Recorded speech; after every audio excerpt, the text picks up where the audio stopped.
What's good, Council of Comics? Welcome to the Council of Comics Live podcast. This is episode number 10. Yes, we made it to 10. We'll be back in 30 seconds.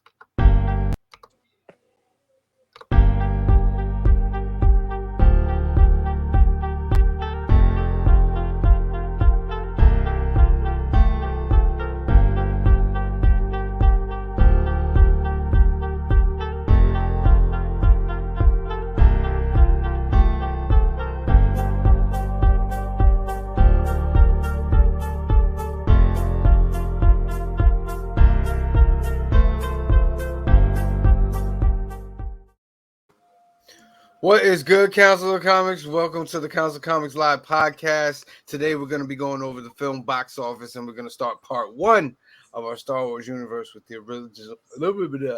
original trilogy. Let's go. Yeah. Shout out to Madness. Yeah. Rogue Nation 845. Bro. What is good, Council of Comics? First, I want to apologize. I've been a little bit easily past weekend, so I apologize for that. So, shout out to everybody that's been watching. We're at episode number 10. 2 fists. You know what I mean? Episode 10, good number. Got Cliff NY with me and Green Shirt Guy. What's up, guys? How are you? No, Josh. Today we're gonna go over some film box office stuff, and then we're gonna get into part one of the Star Wars universe, doing the original trilogy.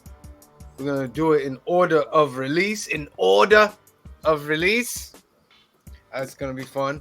That's an order. Yeah. Anything quick that you guys have heard inside our whole universe of nerddom that you want? Other than I love Black Adam and everyone should go see it, and I can't handle it anymore.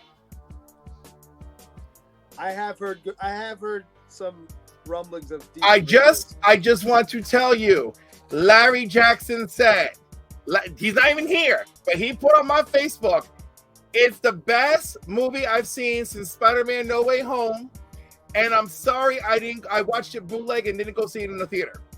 That's big coming from Larry. That is tremendous coming from Larry. So if it pleased Larry, you need to ask yourself, do I need to get my ass to the theater to watch this movie? I definitely want to watch it. I just haven't watched it yet. It is the right amount of good. Okay. Okay. Can it be, like The Rock says, the introduction of phase one for a new DCEU? It is a changing point. Mm-hmm. There's a lot of familiar faces in this movie, like sprinkled in, which is a couple. There's a few familiar faces sprinkled into this movie. I'm gonna say about 3. And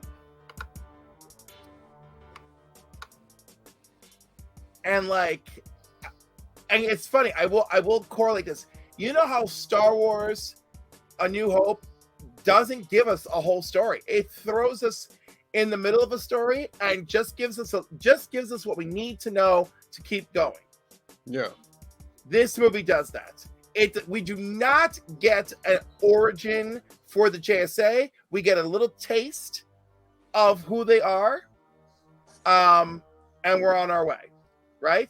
Oh, yeah. And Adam Smasher in the movies is the nephew of the original Adam Smasher, and he actually talks to his uncle on the phone, and the original Adam Smasher, his uncle, is played by Henry Winkler.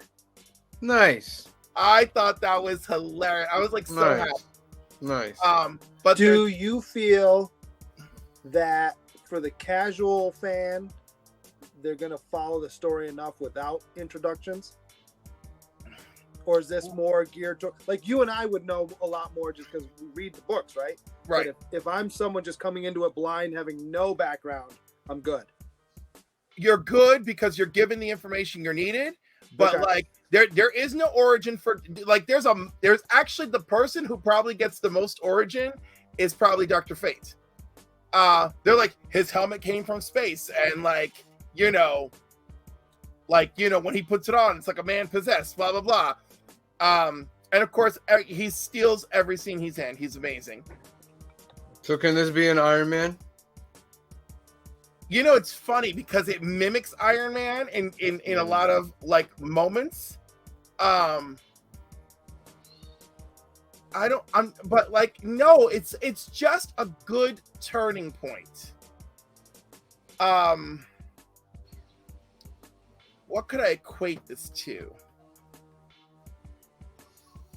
I don't know. Marvel never needed to do a spot check and a change, so I don't have a movie to equate that to. You know. Well, let's check out what it's done. This Black Adam, 67 million opening weekend. That's 14 million more than Shazam opened up, and it's 7 million more than The Rock's top grossing movie, which was Hobbs and Shaw, that had about 60 million domestic. So it is a win, I think. Now there is bickering going on that who's joining? Senor Josh is here. No, I'm gonna say I just Oh, told him to All right. There he Hey, is. what's up? What's good? What's good? What's going on? We couldn't do Star Wars without you. No, That's I know, man. I had to jump in. Well, welcome.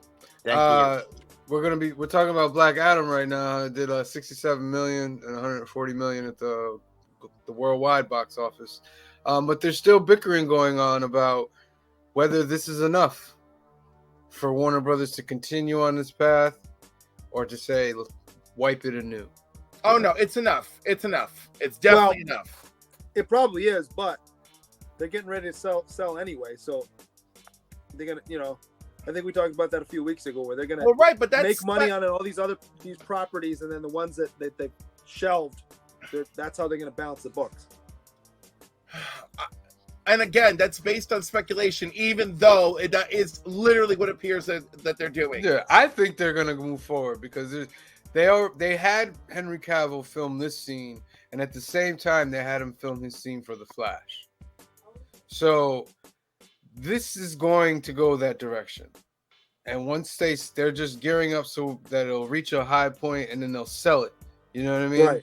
At a high point, and then whoever it goes to after that, it's up to them.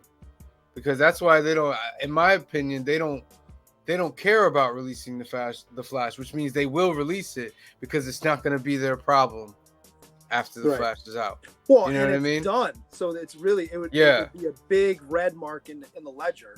Yeah, and if it does great, a little back on it. Yeah, if it does great, that's great for the company that buys them, right? They have a path that they can go on, blah blah blah. If it's not great, the company that gets it will reboot. Simple. Well, the company who gets it will just pretend like that movie didn't happen. Yeah, they'll reboot everything and they'll wipe it clean. But 140 worldwide and 67 domestic is pretty good in my opinion. Excellent. For a DC franchise that's been in the dumpsters. You know what I mean? This is some kind of like life. And then what's going to matter is its second week, whether it drops more than 50% or not in the second week. Because Aquaman, this actually made more than Aquaman. Yeah. I think with all the Larrys in the world out there being like, yo, I can't believe how good this movie is, I think the second week might be better. What did you say? Where? The Larrys of the world, because our friend Larry was like hated just about everything that's come out since Spider-Man No Way Home. He loved this movie. And I love this movie. Okay. But like, I also am like very enamored with Hawkman and Atom Smasher and Henry Cavill. So like, I don't know if I could trust myself. My friend Asgar in South Africa, he loved this movie. The audience score is like 90% on Rotten Tomatoes. Yeah. You know what I mean? And I'm comparing, but you know, so it's funny. My comparison for this movie is Star Wars: A New Hope, because which is funny because this could be the New Hope for DCEU, because it just gives you enough information to get your movie going. Okay. Right, and that's what the original Star Wars did. No gross, like backstories. Just these are characters. This is what's up. This is what's going on. There's an empire. It's evil. Oh no! Like, it's like this is the legend. This is the dude. This is the thing we're looking for. Oh look, he's so powerful.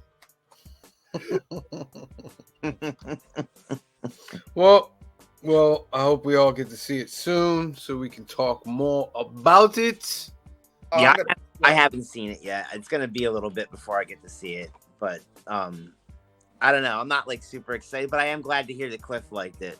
Yeah, That's- because I mean, if it wasn't good, Cliff was burning out every theater in the Yeah, country, yeah, I and would've that'd been be burning such out an every annoying theater. thing trying to find a theater after that. You know what I mean? Mhm. Yeah. Shout out to Madness. Yeah. Rogue Nation 845.